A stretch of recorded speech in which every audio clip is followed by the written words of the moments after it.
Hello, good morning. Sabi ni B2 yes. Na traffic lang siguro ato idol ah. Sana traffic. Ay, saan bang galing idol? Saan ba nang galing? Ha? Saan nang galing yung na traffic na yon? Ay,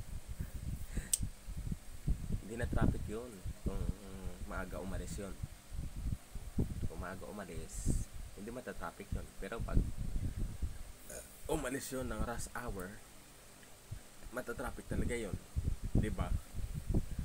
Mindset ba? Aray, sa tandig ko. O basta pag umalis ka ng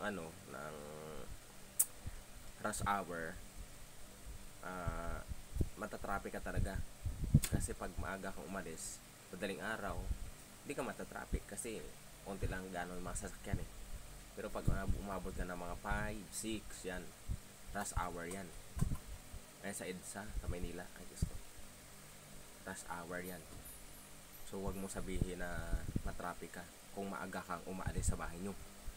Madaling araw, kung gusto mo talaga na hindi matraffic at siya maaga makarating sa panuroonan mo, maaga kang umalis, maaga kang mag-ayos, maaga ka rin iplano na bago ako mag ganito, kailan mga 2 hours nandun na ako, 4 hours bago yung meeting or ano man yung appointment mo. Hindi pwedeng na traffic ka lang dahil ganito. Mindset. So kailangan pag maaga ka, kailangan mo talaga maaga din pag hindi ka matraffic. Yun ang masabi ko. So sana nakuha mo idol na para hindi ka matraffic, maaga ka, and